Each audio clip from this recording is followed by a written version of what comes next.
अस्सलाम वालेकुम, मैं हूं इमरान आज़म और आप देख रहे हैं मेरा यूट्यूब चैनल इमरान आज़म व्यूज़। नाज़रीन, तहरीक इंसाफ पे जो जबर है, जो फस्तायत है और जो सज़ाएँ हो रही हैं, नाअहलियाँ हो रही हैं, इस सब के बाद जो है अब पीटीआई का पार्लियामेंट से भी बोरिया बिस्तर गोल किया जा रहा है। आज बड़ी अहम डेवलपमेंट हुई है, वो आपके सामने रखूँगा। इसके साथ साथ जो है पाकिस्तान तहरीक इंसाफ जो है उसके अंदर कोई जो अपनी चीज़ें हैं, जो सूरत हाल है, उसको ओवरकम करने के लिए अहम तरीन फ़ैसले किए जा रहे हैं। और ये जो है अहम तरीन ख़बर भी सामने आई है कि बड़े बड़े लीडर जो तहरीक इंसाफ छोड़ गए थे, अब उनके लिए भी पार्टी में वापसी की राह निकाली जा रही है, या पार्टी के कुछ लोग सीरियसली इस पर कोशिश कर रहे हैं। इस तमाम सूरत हाल पर बात करूंगा, लेकिन उससे पहले आपसे गुजारिश, अगर आप मेरे चैनल पर नए हैं तो इमरान आज़म व्यूज़ को सब्सक्राइब कीजिए। वीडियो पसंद आई इसे लाइक और शेयर ज़रूर कीजिएगा और बेल का निशान ज़रूर प्रेस कीजिएगा, ताकि जब भी कोई वीडियो अपलोड हो तो फौरी तौर पर आपको मिल सके। अब आते हैं आज की पहली खबर पे। पहली खबर यह है कि आपको पता है कि पेशावर हाई कोर्ट ने एक हुक्म इम्तना यानी स्टे ऑर्डर भी जारी किया था कि जो सेनेट में अपोजिशन लीडर हैं और कौमी असम्बली में हैं, इनकी नाअहली के हवाले से मज़ीद जो है कार्रवाई ना की जाए। लेकिन वो कार्रवाई कहीं भी नहीं रुकी, ना इलेक्शन कमीशन की सतह पर रुकी और ना फिर जो है कौमी असम्बली की सतह पर। और आज स्पीकर अयाज सादिक ने जो है ईवान की कार्रवाई आगे बढ़ाते हुए तकरीबन 8 नाम वहाँ पे पेश किए लोगों के सामने ईवान के अंदर कि ये लोग नाअहल हो गए हैं और इनकी वजह से अब ये नशिस्तें या कमेटियों की जो रुकनीतें हैं, मेंबरशिप्स हैं या चेयरमैनशिप्स हैं, वो खाली हुई हैं। साथ ही उन्होंने ये भी कहा कि जनाब उमर अयूब साहब जो अपोजिशन लीडर थे वो नाअहल हो गए हैं, इनका ओहदा भी अब फारग हो गया है। और साथ ही जो है ज़राए ने बताया कि अपोजिशन लीडर का जो उन्हें कह दिया गया है कि आप अपना चैम्बर भी खाली कर दें। तो सबसे पहले जो है ये तहरीक इंसाफ के लिए यकीनी तौर पर एक सेटबैक है कि पार्लियामान के अंदर पीटीआई बड़ी मौसर क़ुव्वत के तौर पर प्रोटेस्ट करती रही है, और उसमें जो अपोजिशन लीडर थे उमर अयूब, उनका बड़ा कलीदी किरदार था, बड़ा जानदार, वो वहाँ पे प्रोटेस्ट हर बार करते रहे। लेकिन अब उनको पार्लिमानी निज़ाम में जो जमहूरियत है, इसके अंदर जो अपोजिशन लीडर का एक इंतहाई अहम किरदार होता है, सारी कौम उसकी तरफ देखती है, वो कौम के जज्बात की तर्जमानी करता है, जहाँ जहाँ हुकूमत गलत करती है वो उस पर आवाज़ बुलंद करता है, मीडिया को इन्फॉर्म करता है। लेकिन अब ये ओहदा ही ख़त्म कर दिया गया इस नाअहली के बाद। इसके साथ 3 बुनियादी तौर पर जो है ओहदे आज ख़त्म हुए हैं, तहरीक इंसाफ से जो छीन लिए गए हैं। इसमें जनाब उमर अयूब अपोजिशन लीडर हैं, जरताज गुल पार्लिमानी लीडर हैं और अहमद चट्ठा जो हैं ये डिप्टी पार्लिमानी लीडर हैं। ये तीनों ओहदे फ़ारग हो गए हैं। जबकि इसके साथ साथ जो है इसमें जो कमेटियों के जो मेंबरशिप है या और चेयरमैनशिप है वो भी ख़त्म कर दी गई है। इसमें साहबजादा हमद रज़ा की कायमा कमेटी जो इंसानी हकूक़ की चेयरमैनशिप जो है वो उसके चेयरमैन थे, ज़ाहिर है वो नाअहल हुए और वो भी ख़त्म हो गई। जरताज गुल कायमा कमेटी इंसानी हकूक़ की रुकन थी, उनकी रुकनीत वहाँ से भी फारग हो गई और पार्लिमानी लीडर की हैसियत से भी फारग हो गई। और राय हसन नवाज़ जो कायमा कमेटी रेलवे की चेयरमैनशिप उनके पास थी, वो भी अब ख़त्म हो गई। अब इसमें कहा गया है कि जनाब अपोजिशन लीडर और पार्लिमानी लीडर इन सब पे दोबारा मुशावरत होगी पीटीआई और जो है हुकूमत के दरमियान, और पीटीआई जो नए नाम देगी वो फिर जो है अपोजिशन लीडर के तौर पर उसका नामजद किया जाएगा। उमर अयूब जो है ना सिर्फ अपोजिशन लीडर थे, जबकि ये पीएसी जो पब्लिक अकाउंट्स कमेटी है उसकी जो सब कमेटी है फाइनेंस कमेटी, उसके भी रुकन थे, वहाँ से भी उन्हें फ़ारग कर दिया गया है। तो टोटल ये जो तकरीबन जमशेद दस्ती समेत 8 लोग जो है नाअहल हुए हैं कौमी असम्बली से, और इनकी तकरीबन मजमूई तौर पर 15 कायमा कमेटियाँ थी जिनकी मेंबरशिप या चेयरमैनशिप से अब पीटीआई को हाथ धोना पड़ा है। अब इसमें जो अभी तक जो सरीदस्त इतला है वो पीटीआई का ये मौक़िफ़ है कि वो कोई नए नाम नहीं देंगे, बल्कि वो अदालतों में जाएंगे और इस नाअहली का दिफा करेंगे, और अदालती फ़ैसलों की बुनियाद पर यही लोग हमारे जो है अपोजिशन लीडर भी रहेंगे और पार्लियामानी लीडर भी रहेंगे। तो सरेदस्त पीटीआई की तरफ से नाम नहीं आ रहे। अब जो इसके साथ साथ दूसरी आम तरीन खबर है कि पीटीआई के अंदर कुछ लोगों की वापसी हो रही है। तवील अरसे से ये कोशिशें जारी थी, आपने मुख्तलिफ लोगों के बयानात भी सुने, आपने देखा कि फवाद चौधरी पीटीआई छोड़ के गए, फिर उसके साथ साथ वो वापस आके पीटीआई के साथ एक तरह से जुड़ गए, अडेरा जेल भी जाते हैं, इमरान खान के हक़ में बात भी करते हैं। इसी तरह आपने कुछ रोज़ पहले इमरान इस्माइल जो गवर्नर थे सिंध के, उनका बयान भी आपने देखा और उन्होंने कहा कि मुझे बहुत बड़ी जो है मैंने गलती की है पीटीआई छोड़ के। इसके साथ साथ आपको पता है सबसे जो आम जिस आम शख्सियत को पार्टी से निकाला गया था वो जनाब एक बहुत बड़े जो है मंजे हुए किस्म के वोकल पर्सन और वकील थे जनाब शेर अफजल मरवत साहब, और उनकी बहुत बड़ी फ़ैन फॉलोइंग थी। और ये कहा जा रहा था कि पीटीआई में इमरान खान के बाद अगर सोशल मीडिया या ये लोग जो हैं किसी को फॉलो करते हैं या उनको पसंद करते हैं तो वो जो है शेर अफजल मरवत हैं, जिसे पीटीआई बहुत हद तक नौजवान पसंद करते हैं। लेकिन फिर उन्हें निकाल दिया गया और यही पार्लिमानी पार्टी थी जिसकी सिफारिश पर उन्हें निकाला गया।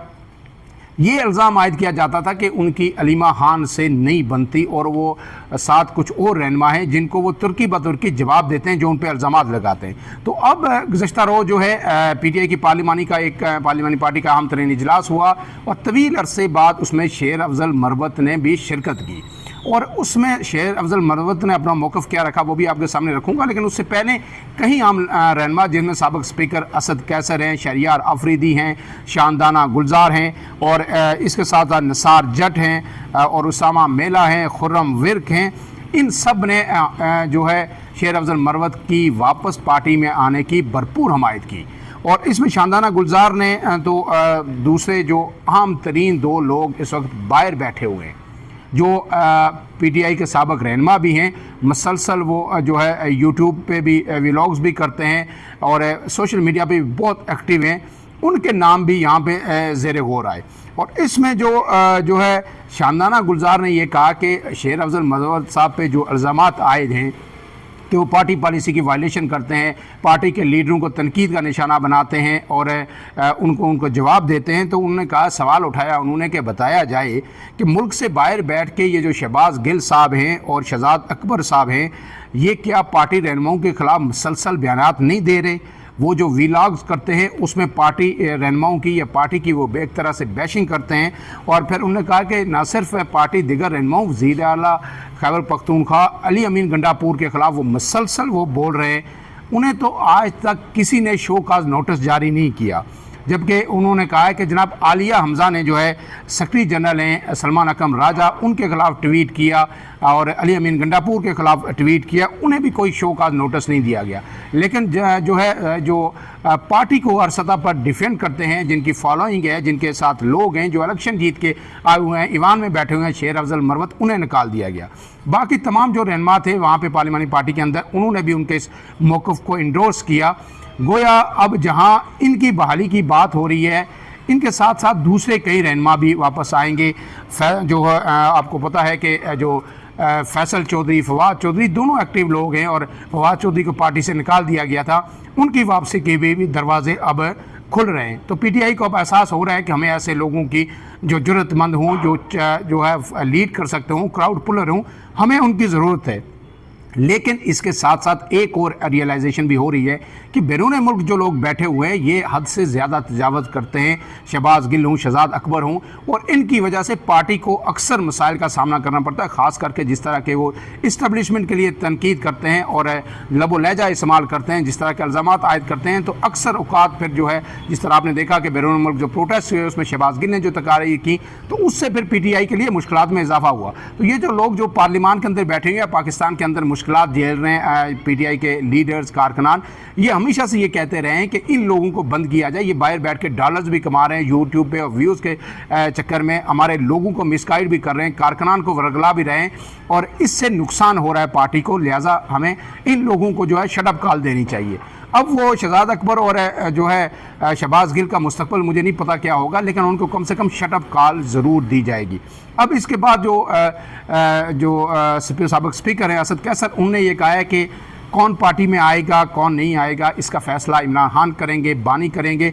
तो ये जो प्रपोजल्स हैं ये हम जो है इमरान खान के सामने रखेंगे। लेकिन अब इसमें सवाल ये पैदा होता है कि क्या शेर अफजल मरवत वापस आएंगे, इनकी एंट्री हो सकी है?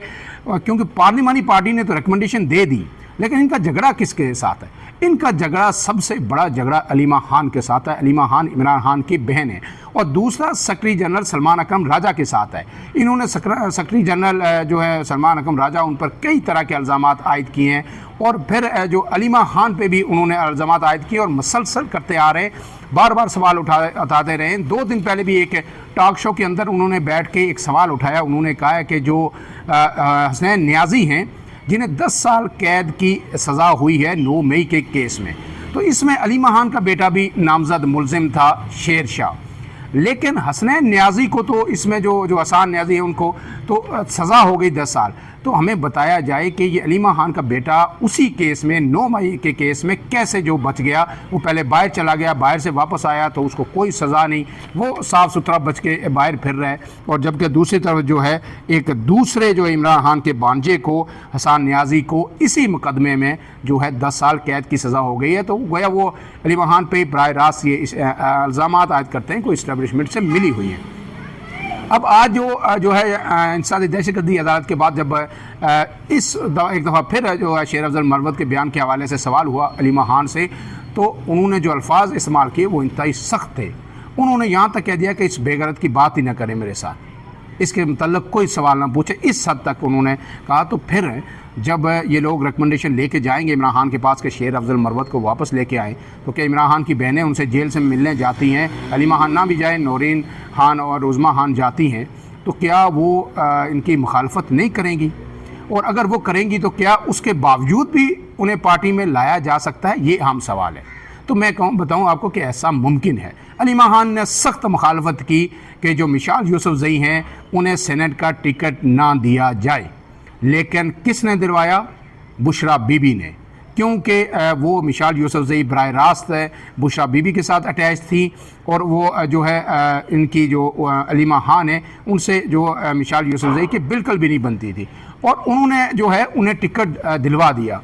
अब अगर जो है शेर अफजल मरवत निशाना बना रहे हैं अली महान के लिए, तो ये तो फिर जो है गोल्डन चांस है बुशरा बीबी के लिए, वो तो फिर भरपूर सपोर्ट करेंगी। और उनकी बात में अब इसलिए ज़्यादा वज़न है, इमरान खान पहले भी मानते थे, अब इसलिए ज़्यादा मानते हैं, वो जेल की सख्तियाँ बर्दाश्त कर रही हैं उनके साथ। तो अगर वो कहेंगे कि नहीं जी सबको ले आएँ, फवाद को भी वापस ले आएँ, जो है इमरान इस्माइल को भी ले आएँ, और साथ जो है शेर अफजल मरवत को भी वापस ले आएँ, तो फिर शेर अफजल मरवत आ जाएंगे और ये अली महान के लिए जो है बड़ी जो है सुबकी होगी। तो अब ये जो है पीटीआई के लिए एक पीटीआई के नए फेज़ में दाखिल होने जा रही है। अगर इन लोगों की वापसी होगी तो फिर शायद असद उमर की वापसी भी हो, फिर जो दीगर जो रहनुमा जो छोड़ के गए हैं काफ़ी सारे, अली जैदी की भी वापसी हो, तो फिर एक मरतबा फिर पीटीआई की जो आपको जो पावर है, स्ट्रेंथ है, वो नज़र आएगी। क्योंकि इन तमाम लोगों को अभी तक जो है सज़ाएँ नहीं हुई और इन्हें बिल्कुल फ्री हैंड दिया गया, क्योंकि सब अलग हो गए थे। 9 मई की बेशुमार लोगों ने मजम्मत भी की थी और चुपचाप सियासत से अलहदा हो गए थे। लेकिन अब जो शहर इक़्तिदार में जो सियासत में एक उबार आया है दोबारा, कुछ जो ट्वीट्स हैं उनकी बुनियाद पर, इस हवाले से भी अगले व्लॉग में आपके साथ बात करेंगे। लेकिन उसके बाद कुछ जो हवाओं का रुख तब्दील हो रहा है और पीटीआई भी उसी हवाले से अपनी हिकमत अमली तब्दील कर रही है और प्रोटेस्ट भी साथ कर रही है। 14 अगस्त को भी प्रोटेस्ट होगा, भरपूर प्रोटेस्ट होगा, लेकिन साथ हैं जो अब वो सियासी हिकमत अमली के साथ आगे बढ़ रही है। फ़िलहाल के लिए इतना ही। इमरान आज़म को दीजिए इजाज़त। अल्लाह हाफ़िज़।